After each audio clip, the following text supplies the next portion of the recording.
반갑습니다. 말씀으로 하루를 여는 주님의 백성들을 예수님의 이름으로 축복합니다. 2024년 3월 13일 수요일 오늘 주신 말씀은 마가복음 11장 1절부터 11절까지입니다.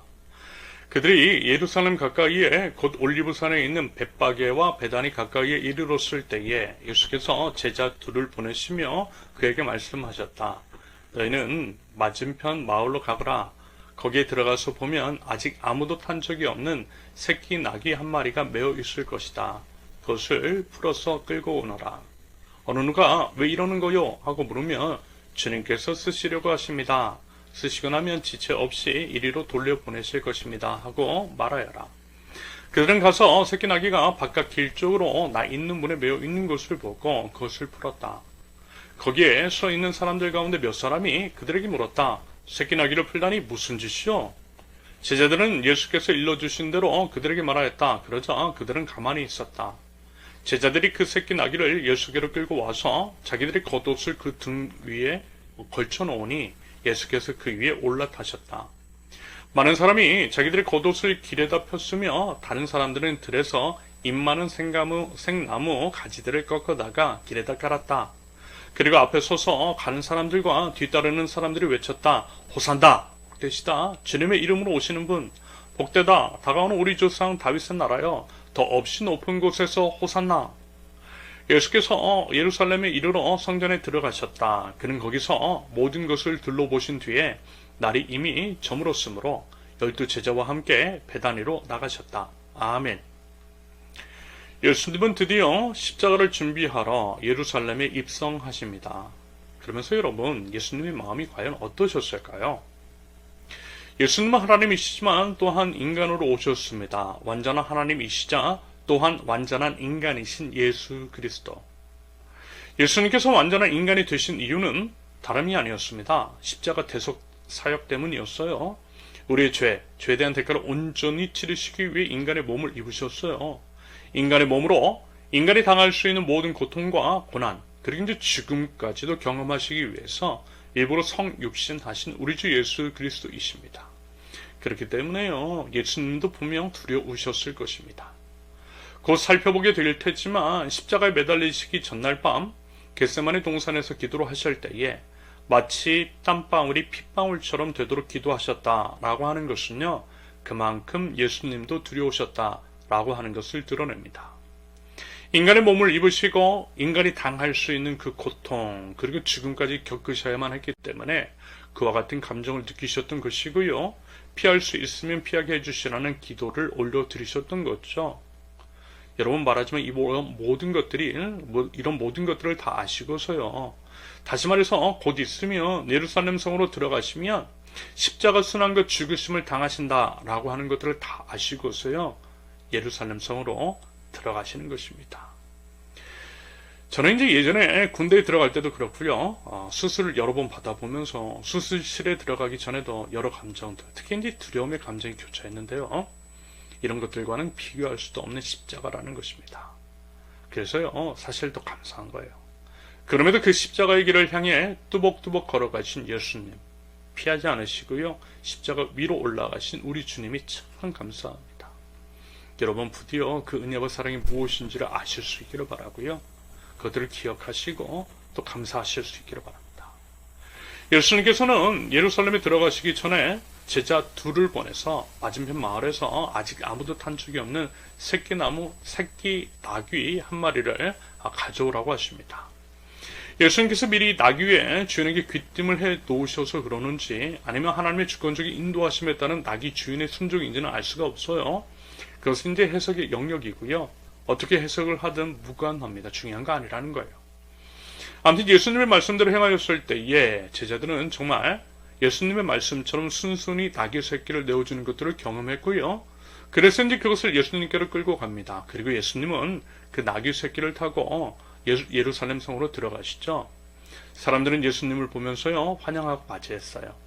예수님이 가시는 앞길에 자기들의 겉옷을 길에다가 펴거나 들에서 잎 많은 생나무 가지들을 꺾어다가 길에다 깔았다라고 합니다. 그리고 호산나!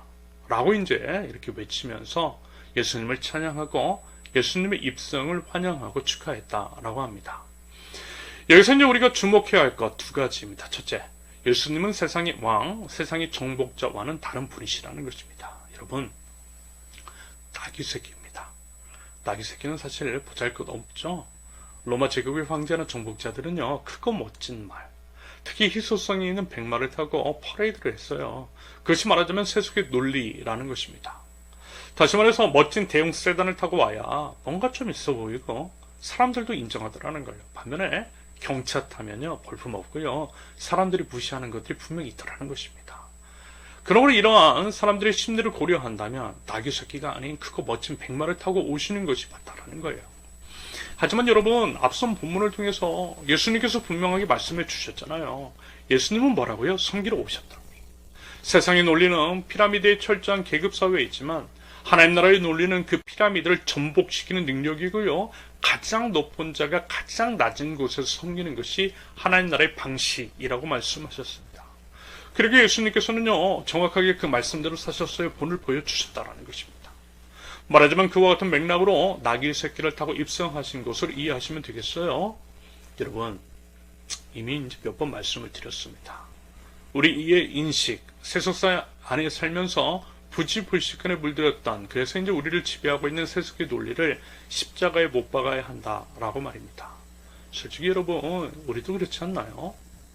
겉으로 이제 드러나는 모습으로 사람들을 판단하고 사람들과 자신들을 비교합니다. 그래서 이제 남들보다 더 좋은 것, 남들보다 더 크고, 남들보다 더 화려한 것, 남들보다 더 비싼 것을 과시하려고 하는 게 있어요. 그런 것들 때문에 스트레스를 받기도 하고요, 능력이 붙이는 과한 것들을 추구하기도 합니다. 남들 위해 서로가 부단히도 애를 쓰는 것도 있죠. 하지만 그거 아니라는 것입니다. 여러분, 예수님을 보십시오. 가장 낮고 천한 곳에 임하셨어요. 지금으로 말하면 사회적인 약자층의 교육 혜택도 받지 못하셨고요, 마지막 사역을 완수하러 가실 때에도 명색이 구원자이신 듯 초라한 나귀 새끼를 타고 입성하셨어요.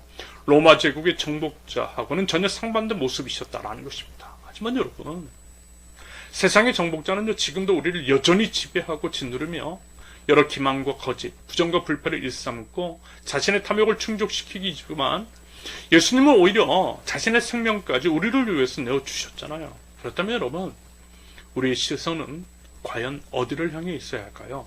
그리고 우리의 삶은 또한 어떠해야 하겠습니까? 부디 나귀 새끼를 타고 오신 겸손의 왕, 우리 주 예수 그리스도를 따라 사는 저와 여러분들이 있을 수 있기를 바랍니다. 둘째, 사람은 믿을 것이 못 된다. 여러분, 분명 사람들은요, 예수님을 환영했습니다. 그런데 아시죠? 그랬던 그들이 예수님을 또한 못 박았다라는 것을 말입니다. 예수님을 호산나 하면서 찬양했던 똑같은 입술로 예수님을 비난하고 예수님께 침을 뱉었고요, 나무가지를 흔들던 그 손으로 예수님을 나무 위에 못 박았습니다. 사람들이 그렇더라는 거예요. 그러면서 이제 그들이 그럴 것이라는 예상은 그들의 환영에서 이미 드러났는지도 몰라요. 왜냐하면 그들의 환영 방식이 로마의 개선 장군을 맞이하는 것과 결코 다르지 않았거든요. 다시 말해서 예수 그리스도를 단지 세속의 또 다른 권력자 혹은 구원자, 다시 말해서 유대 민족을 로마의 제국으로부터 구원해줄 세속적인 왕으로 인식했던 것일 수도 있다는 것입니다. 그렇기 때문에 그들은요, 그들의 그러한 기대가 깨지자 예수님을 잔인하게 십자가 위에 못 박은 것일 수 있겠습니다. 결국 사람들은 자신의 욕심을 채우기 위해서 예수님을 이용했던 것이고요, 자기를 못 박아야 하는데 대신 예수님을 십자가에 못 박았던 것입니다. 사람들이 이래요. 요즘 이제 한창 총선을 준비하는 것들을 바라보면서 이런 생각이 듭니다. 정치인들이 얻는 그 인기, 지지 세력이라는 것이 과연 진짜일까? 그것의 본질은 무엇일까를 곰곰이 생각해봐요. 글쎄요, 사람들은, 유권자는 지금은 그렇게 열광하지만 언제든 들어설 수 있겠죠. 권력이 유한하지도 않아요. 무한하지도 않아요. 권력은 유한합니다. 그런데 이제 마치 그 인기가, 지금 들고 있는 권력이 마치 영원히 지속될 것이냐 교만을 부리는 자들을 보면 참으로 이제 한심하기도 하고요, 안타깝다라고 하는 생각이 듭니다. 그들의 말로가 참 궁금합니다. 여러분, 사람 보지 말고요, 우리 하나님 봐요. 하나님 바라보고요, 하나님께서 원하시는 그 길을 걸어가자고요. 우리의 구원은요, 사람이 아니라 하나님께 있어요. 하나님을 믿고 하나님께서 바라시는 그 길을 걸어갈 때에 우리 하나님께서 우리를 지켜주실 줄은 믿습니다. 예수 그리스도를 부활시켜 주신 하나님께서 십자가의 길을 걷는 우리들 반드시 부활의 영광을 맛보게 하여 주실 줄을 믿습니다.